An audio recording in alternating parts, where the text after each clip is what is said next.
Hi everyone, it's me Darlene. I am here to try something that I have never done before. I will link down below to the video that inspired me to tackle this mess this morning. I have watched that video several times in the past and I want to do it, but I never get around to it, and we are going to do it. I'm not going to explain too much. We're just going to watch me. But what we are doing is we are going to start out with 4 identical quilt blocks. We're going to stack them and whack them or slash them, however you want to say it. Put them back together in a certain way so that all 4 of them are different. It's very much like the kaleidoscope quilts that you may have seen, only we're not doing it with big pieces of fabric. We are just doing it with certain quilt blocks. It's good to use a striped print like this, but it doesn't have to be. You just want your print to be something that's easy for you to make sure that you're cutting 4 identical blocks, and you can cut them separately if you want. I'm using this nice stripe, and what I'm doing to determine the size block that I'm going to need is I'm measuring where it repeats. So see this big wider strip? If I cut on this line here and there, then it'll repeat. So all I have to do that is 4 times. But first I want to cut my strip. I'll show you. So what I have to do is I have to know how wide is my block going to be. So where did I say the repeat is? This line to this line. And mine, it's not a nice easy number. It's almost 6.5, but it's 6 and 1, 2, 3/8. So that's what I'm going with. 6 and 3/8. So now I'm going to just fold this like this, and I'm going to even off this edge. 1, 2, 3, 4, 5, 6 and 3/8. Looks like right about there. No, what am I doing? 1, 2, 3, 4, 5, 6 and 3/8. This way. Why don't I put this down here where I have the grid marks? That will help me immensely because I can barely see the lines on my ruler. 1, 2, 3, 4, 5, 6. Okay. 1, 2, 3. Right there is where I want it. Now I should be able to get nice squares by just cutting on those lines that I said. Now this one has a little bit of the selvage, but that's okay. It'll get caught in the seam allowance. So I'm cutting on that line. Now I have to cut on this line, just like in the center of that. So here's 1. Very pretty. 2.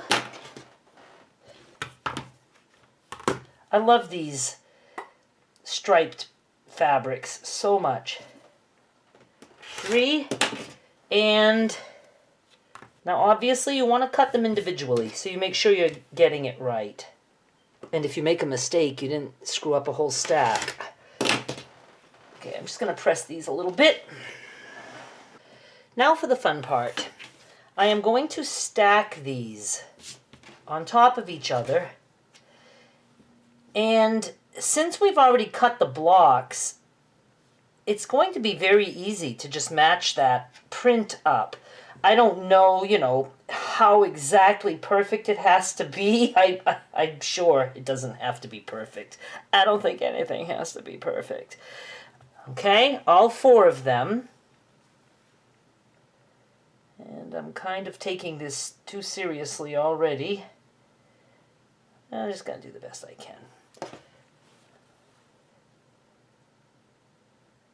And we're going to cut on the diagonal this way and this way. Oh, I hope I don't screw it up. Try to cut, on the points, point to point. Oh, now I'm not even touching that. I'm just hoping that it cut all the way through. Now I'm going to do the same in the other direction. I can see my points aren't perfect on this side, but that's okay. We're going to try for non-perfect and see if that still works. So exciting. Now, this is going to be, oh, that's okay. I'd rather have to snip after the fact. I do need another blade. This is one block. This is one block. This is one block. This is one block. As far as I know. Let's put them together. One block at a time. And we'll see what happens. This one is going to go. We only have one choice. All pointing in. Oh, this is quite exciting for me. Now, look at that.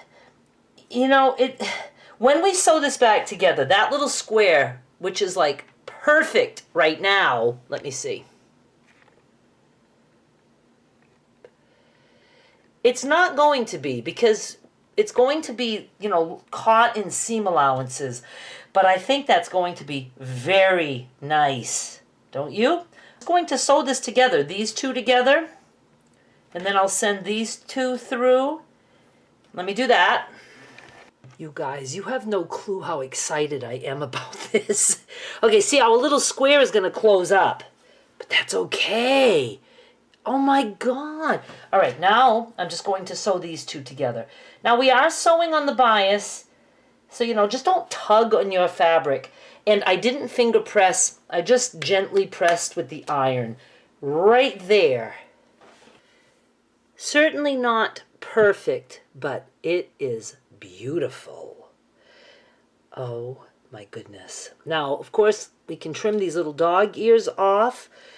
But because we don't sew in a perfect way, we may want to trim this down. Like I could trim it on this dark green line.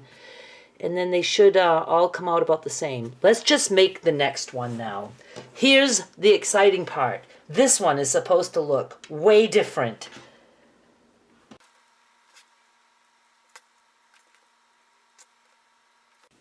And it does. It is very pinwheel-ish. I like the other one better, but I love this. And what's cool is you get 4 different blocks out of the same fabric. Oh, all right, I'm going to go put this one together, just like before. This is also very pretty. But now, you know, we don't have that dark line like this one has to see, you know, where to trim. So if you want to trim, you just need to take the same amount off each side. I don't think trimming would be necessary. I think you'd just take the little dog ears off and, you know, I think it'd be good to go. I would not bother trimming these blocks. All right, let's do another one. Oh, but first, now that I'm an expert, I have a couple of tips. This one I forgot to, you know, nest my seams, you know, so it's a little bit chunky there in the center. This time I remembered. You know, so when I put 2 triangles together and the other 2, I made sure that the seams were in opposite directions just to make it that much easier. And the other thing is, it can get confusing taking the fabric from here over to the sewing machine, because if those triangles turn, it's like, which side did I say I was going to sew? So I'm going to pin this one just to see. Okay, let's take this little stack now. Looks like we might only get one, like, really flowery one. Oh, now this one's going to make a square. How fun this is.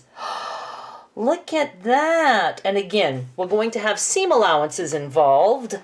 So, it's going to be shrunken. So I want to sew this way. Let me get pins. Just so I can turn these. I'm not going to match them up right now. I just want to hold them together. Well, let me do it close to the edge I want.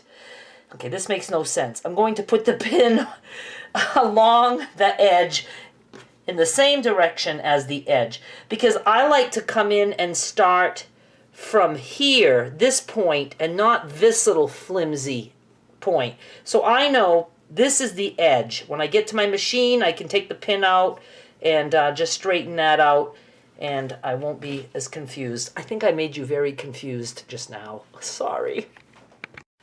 I think I did a very good job for being an expert. You know, it isn't perfect in that center, but it's never going to be. I'm just impressed. I'm impressed with this. Let's do the last one. So anxious to see how this one is going to turn out. You know what? I had an idea.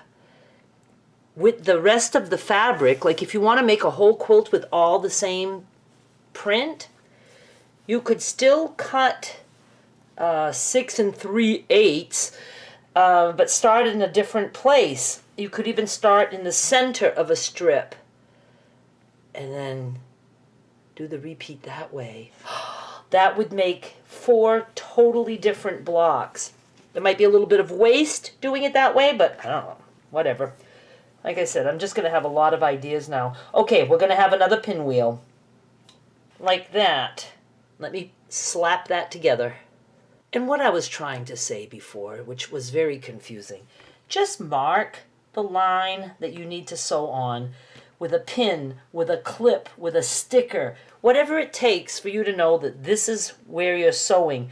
Because like this one, I know my pin is here, but I'm going to want to flip it and start here and sew down. So it's very helpful to know what side I'm working on. And we have this. So many ideas are running through my head, but I won't be able to do anything else with this in this video because I have other stuff to do. But I was thinking, like I said, I'd like to try 4 more blocks by just shifting where I cut and just keeping it the same, 6 3/8. Another thing is, when we had those little stacks of triangles, we could have like swapped 2 out. So like maybe put these 2 here and these 2 there. It would do something completely different. Now see, these 2 look quite similar, but you can see the paisley is light on this one and it's dark on this one. So they're still different, but these are our 4 blocks. This is my favorite by far. I'll take some pictures and show you in just a minute, so don't leave. Pretty cool, don't you think? I can't wait. Oh my God, I'm gonna want to try this on all kinds of fabric now. It needs to be a significantly big print and a print that has a lot going on. That's why those stripes are really good for that. Plus, it's easy to cut them because you have lines in the stripes to use. But I don't know, it might be easy to cut. Just remember, you want 4 identical blocks. Whatever size you go with, you need 4 identical blocks. Thank you so much for watching. I will show you these up close. I hope you enjoyed. Please subscribe. Bye!